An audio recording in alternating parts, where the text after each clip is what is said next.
for joining our First Unitarian Universalist Church of Houston for our weekly online worship service.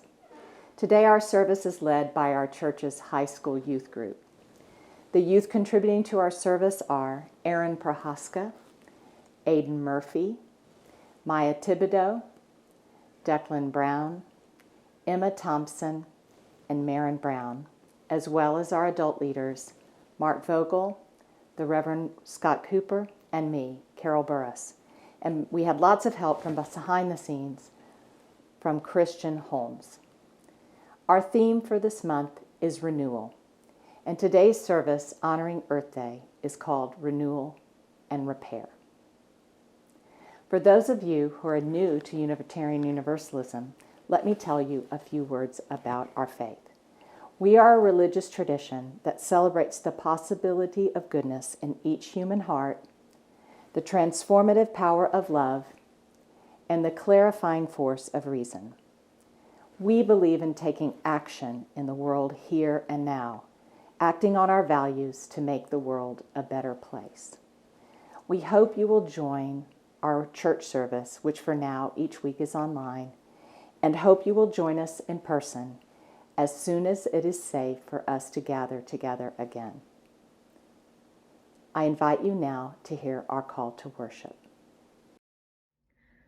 As we end one week and begin a new one, we gather together once more, not in body, but in spirit, not within the familiar walls of our sanctuary, or amongst our beloved friends and fellow members of our congregation, but from the comfort of our own homes and by the unifying power of hope. Hope for a day when we can gather together in body once again. Hope for a time when life will return to a state of normalcy, and hope for the well-being of our healthcare workers and all those who may be suffering as a result of this pandemic. We invite you to use this time to renew your hope and restore your faith in the power of love and the persistence of the human spirit. Come, let us worship together.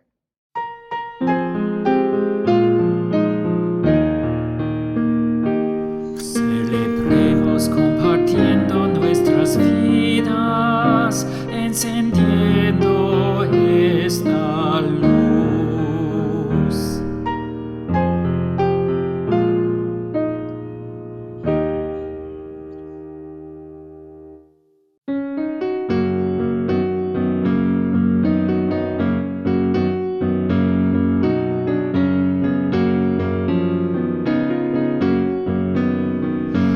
Love will guide us, peace has tried us, hope inside us will lead the way on the road from greed to giving. Love will guide us through the hard night. If you cannot sing like angels, if you cannot speak before thousands, you can give from deep within you. You can change the world with your love.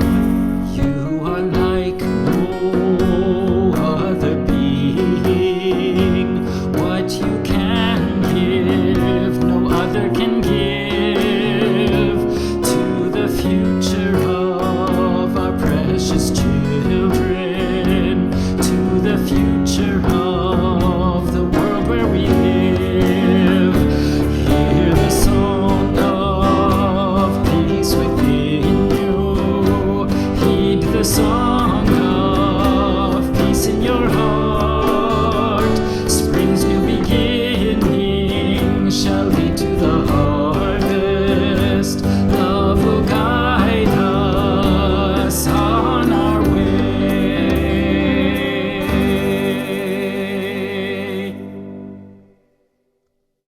Please join me in the spirit of prayer or meditation. Make yourself comfortable. Relax. Take one deep breath and then another. Feel your body on your chair and your feet where they touch the ground.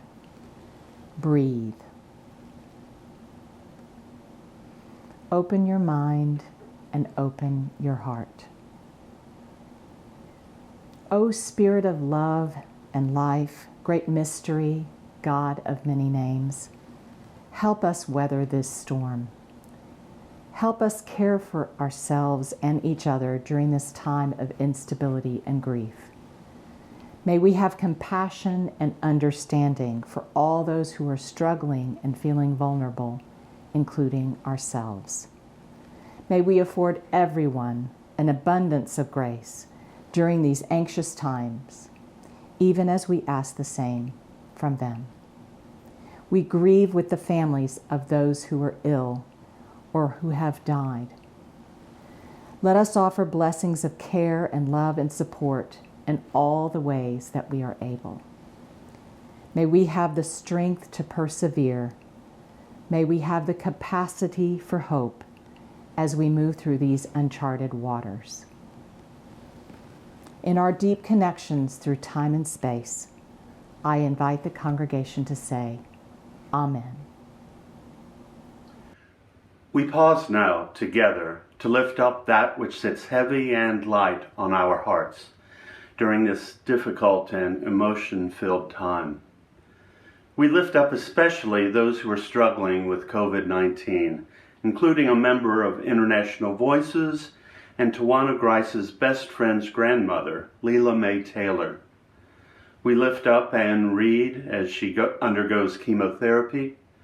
We hold in our hearts Dinah Godwin, whose father passed away, and Francie Johnson, whose mother has passed away. We lift up those in our congregation, friends in International Voices, and others in our community who have lost their jobs. And we rejoice with the Westfalls as they welcome baby Celine into their family. I invite you now to say the name or bring to mind those you wish to be held by the loving embrace of this religious community. They are part of the great cloud of witness and memory, and we will, even if we do not know their names, hold them in our hearts. In this great cloud of witness and memory, amid this beloved community, we hear these names and hold them in our hearts. Let us remember the suffering and joy amid and among our community that we do not know. We pause in awe and wonder of the mystery that is life. In the spirit of love, in the spirit of hope, and in the spirit of compassion, I invite each of you to enter into a time of silent prayer, meditation, or reflection.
Our offering this morning will be for our minister's discretionary fund. These are gifts set aside to help people in our church and in the wider community who are in need of assistance. At this time of pandemic, there is great need. Now it is important to open our hearts in love, giving what we can to offer hope and support to those who are suffering right now. Please give generously. How did Vietnamese refuge boats met with storms or pirates? If everyone panicked, all would be lost. But if even one person on the boat remained calm and centered, it was enough. It showed the way for everyone to survive. What I know is that it's going to get better. If it's bad, it might get worse. But I know that it's going to get better. You have to know that. There's a country song out now, I wish I had written, that says, every storm runs out of rain. I'd make a sign of that if I were you. Write it in your writing pad. No matter how dull and seemingly unpromising life is right now, it's going to get better. You have to keep working.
Everything has stopped, but has it?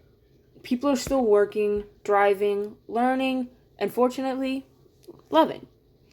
I know that everyone is scared about this virus that we can't see and can't fight and don't truly understand. Though we may not see it now, there is a silver lining.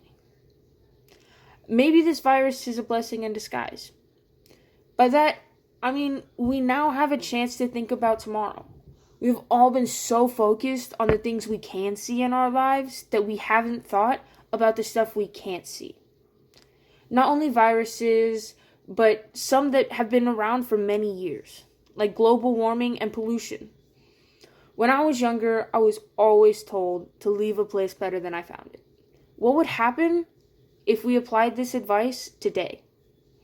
We now have an opportunity with this virus and the changes it has brought to our lives and our awareness.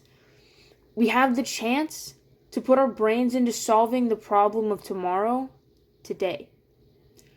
We now have an opportunity to start over differently, with the knowledge of yesterday, so that the next 10 generations can do the same thing. We can show them what it looks like to make the best out of a really bad situation. What if we start small? Some things come easier now that we're all at home. We can recycle, save water, save energy, not drive, cook at home, garden, and take more walks. Earth Day started 50 years ago in 1970. And that long ago, they were telling us the Earth has only so many resources. So if we deplete it too much, we may not be able to come back from it. And now, 50 years later, we have already lost so many species of plants and animals to unnecessary indulgences and habits. Do we really need resorts? Should we really be okay with plants and animals who don't have a voice going completely extinct because we want to go to the spa? Cities like the one we live in consume huge amounts of energy and resources due to our systems and habits. Do we really need to consume so much energy and buy so much stuff? I think we should all take this time to renew our priorities and repair the earth as best we can. With the time we have, we can use the technology to help the earth instead of destroy it. There are so many brilliant people in the world and in this community. I find it hard to believe that social distancing would stop us from coming up with a solution to this devastating worldwide problem. So I ask you, are you going to throw this time away? Are you going to be the solution the world needs? Or will you stand idly by? Or will you make a difference in a way only you can, by trying your best to heal the world we all love? Here we are at the 50th anniversary of the first Earth Day with a call to action from our youth. They ask, will you make a difference in a way only you can by trying to do your best to heal the earth that we love? The title of our service is Renewal and Repair. Let's take a moment to reflect on the word repair with our youth's call to action in mind. What needs repairing in your life? What needs repairing in our world? Perhaps we can turn to an ancient writer to guide us. Of course, when we search for wisdom from past societies, we will find beliefs that reflect the particular injustices of the time. But I want to share a reading from the book of Exodus from the Hebrew Bible. It goes like this. For 6 years you shall sow your land and gather in its yield.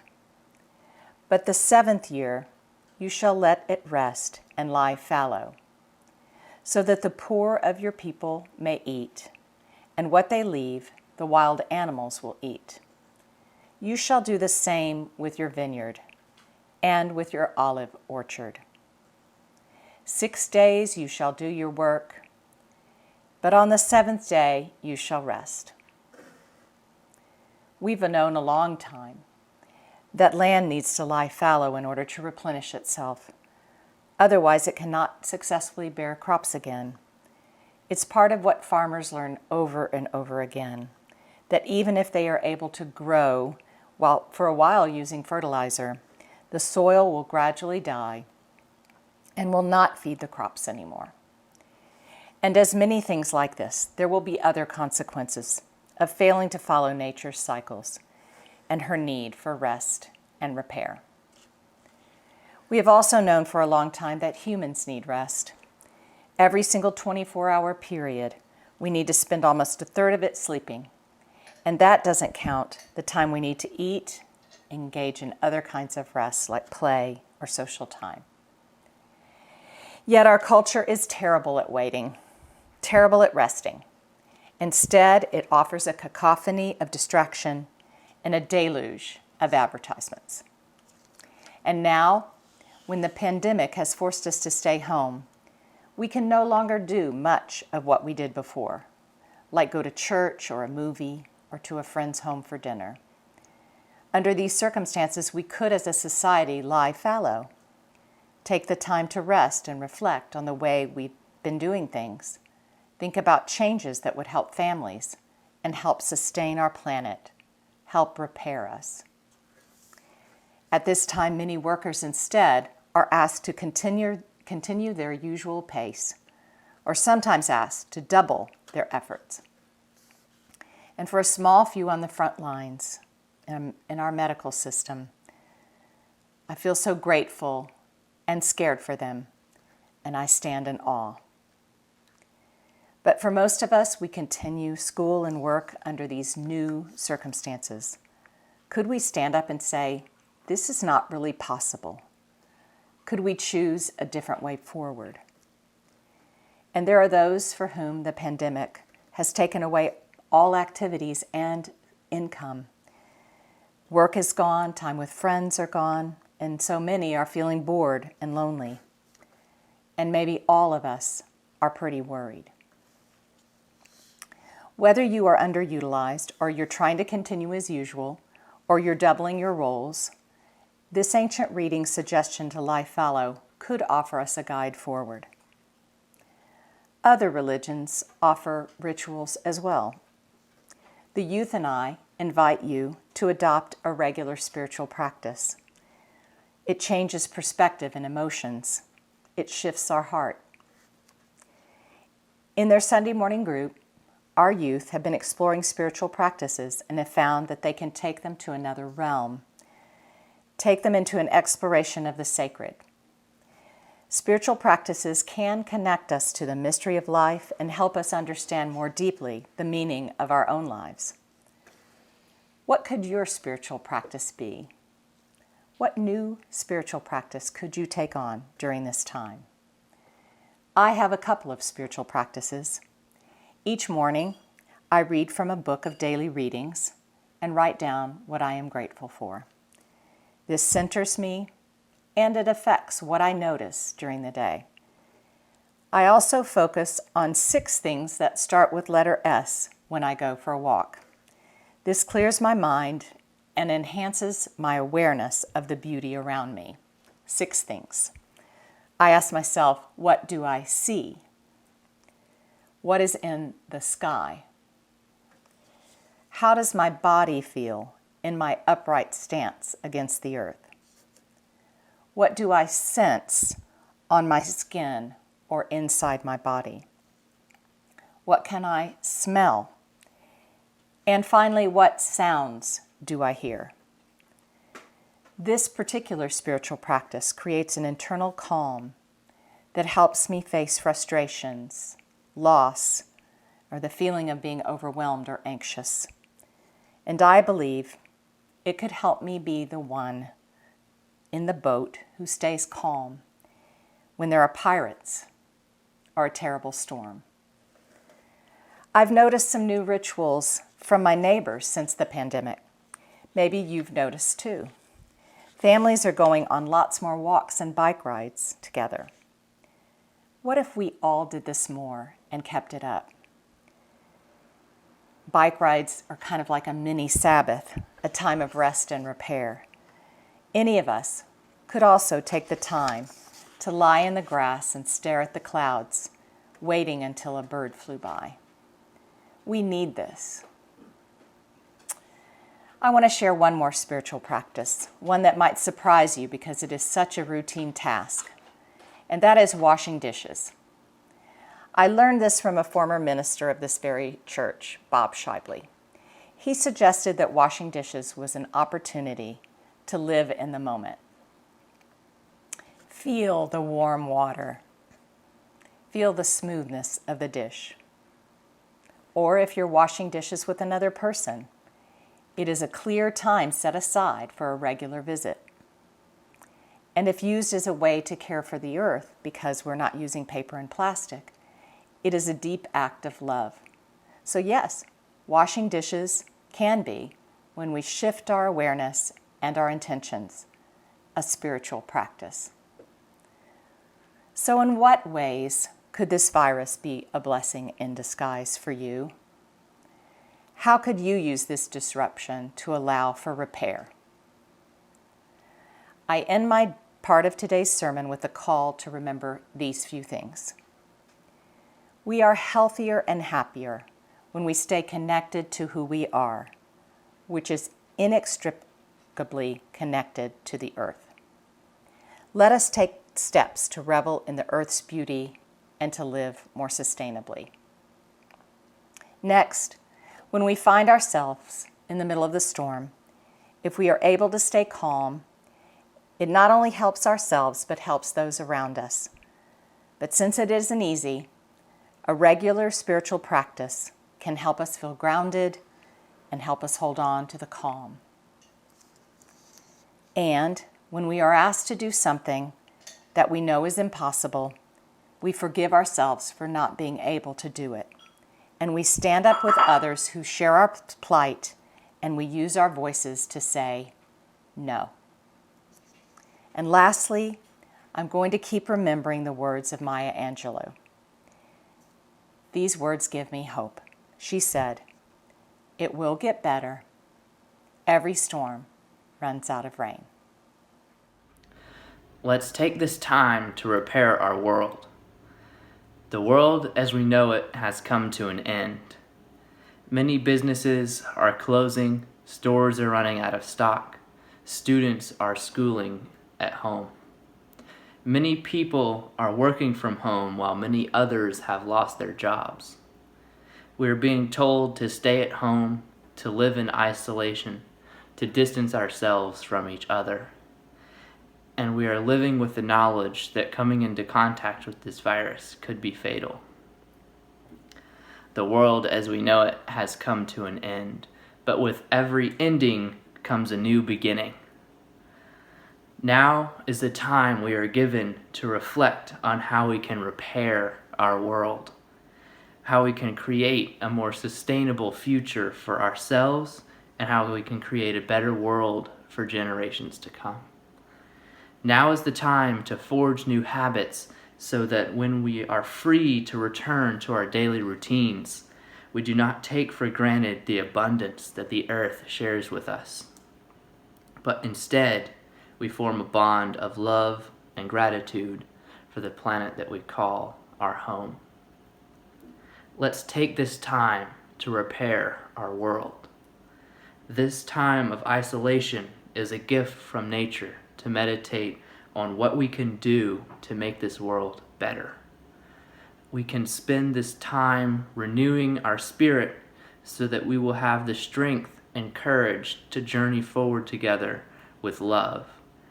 We will need to work together to build a brighter future. Fortunately, cooperation and communication are strong human traits. People are being creative in coming together through technology and are cooperating to find solutions to the problems created by this virus. For example, TXRX Labs, Houston's nonprofit makerspace, is currently dedicating 100% of its resources to design and to produce more PPE using crowdsourcing to increase productivity. People are using virtual meeting platforms to make sure students can take their classes and to just hang out together. Our world isn't what it was 2 months ago. We now have previously unimagined examples of our great capacity for generosity and compassion. Let's build on this as we create a better world, one that considers the health of our planet Earth, as well as the health and well-being of each and every one of us. I believe we can repair our world and journey forward together with love.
Though below me I feel no motion, standing on these mountains and plains, far away from the rolling ocean, still my dry land heart can say, I've been sailing all my life now, never harbor or port have I known.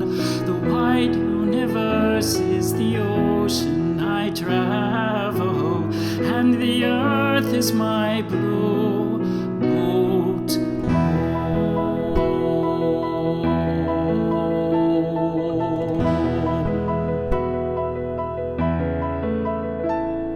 Sun, my sail, and moon, my rudder, as I ply the starry sea, leaning over the edge in one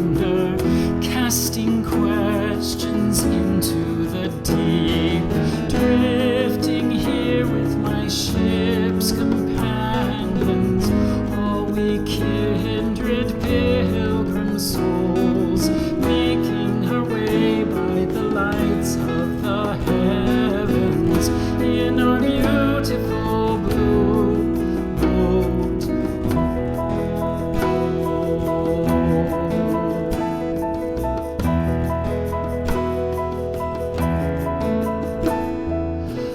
I give thanks to the waves upholding me. Hail the great winds urging me on. Greet the infinite sea before me. Sing the sky my sailor's song.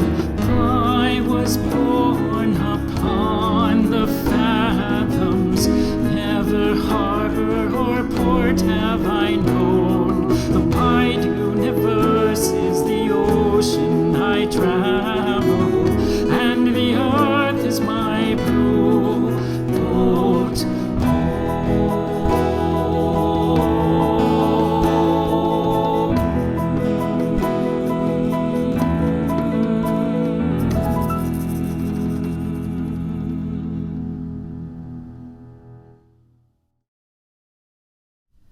We extinguish this flame, but not the light of truth, the warmth of community, or the fire of commitment. These we carry in our hearts until we are together again. The care of the earth is our most ancient and most worthy, and after all, most pleasing responsibility. To cherish what remains of it and to foster its renewal is our only hope.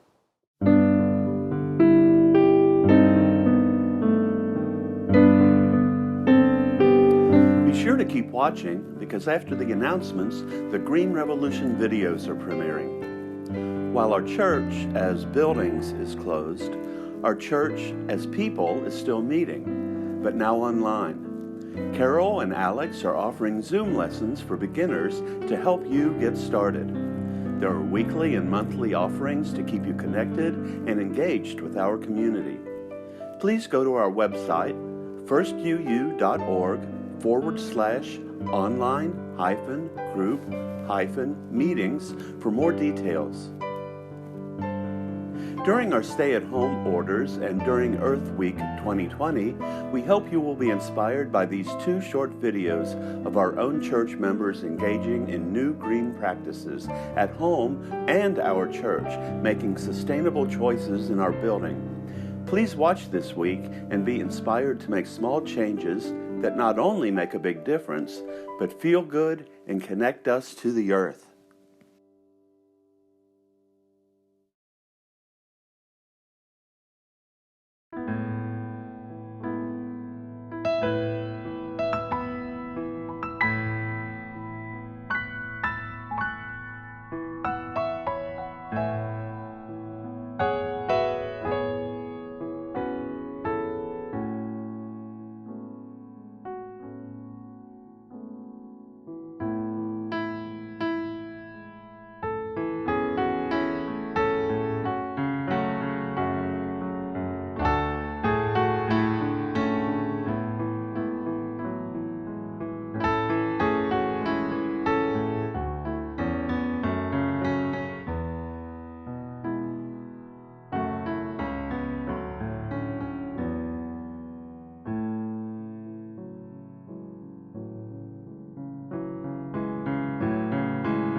Thank you.